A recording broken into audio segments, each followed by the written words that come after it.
Cooking కబుర్లకి స్వాగతం సుస్వాగతం. ఈరోజు మనము సోయా చంక్స్ కర్రీ చేస్తున్నాము. దీన్ని మీల్ మేకర్ కర్రీ అని కూడా అంటారు. ఇది ఆరోగ్యానికి చాలా మంచిది, very rich in protein. And ఇంకొంచెం హెల్దీగా చేయడానికి నేను ఇక్కడ బీన్స్, క్యారెట్స్ కూడా వేశాను.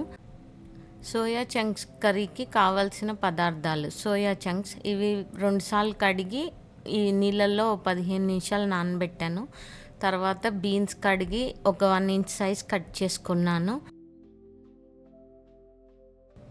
అలాగే క్యారెట్ కూడా కడిగి కట్ చేసి పెట్టుకున్నాను, సేమ్ సైజ్. ఒక ఆనియన్ పొట్టు తీసేసి కడిగి కట్ చేశాను. టమాటో కడిగి పెట్టాను. తర్వాత అల్లం వెల్లుల్లి పేస్ట్ ముందుగానే గ్రైండ్ చేసింది.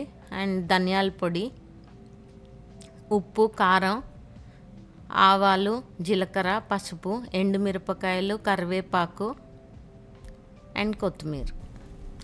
నేను స్టవ్ వెలిగించుకొని కుక్కర్ పెట్టి ఒక 5 టీ స్పూన్స్ ఆయిల్ వేసాను.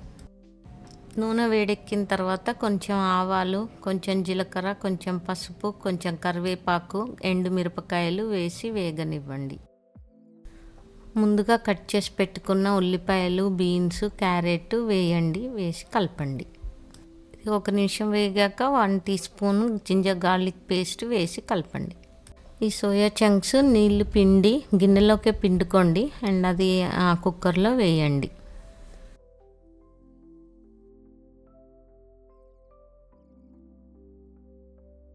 రెండు నిమిషాలు ఈ సోయా చంక్స్ వేగాక సన్నగా కట్ చేసుకొని టమాటో వేసి కలపండి.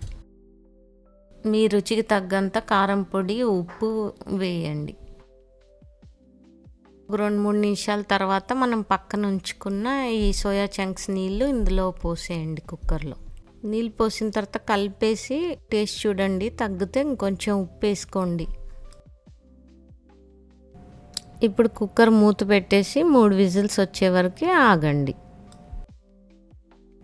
ఇది చల్లారిన తర్వాత విజిల్ తీసి మూత తీసి కలుపుకోండి. ఒక 1/4 టీ స్పూన్ ధనియాల పొడి వేసాను.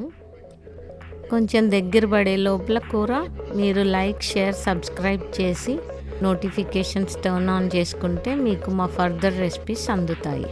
కొత్తిమీర వేయగానే మన కూర రెడీ.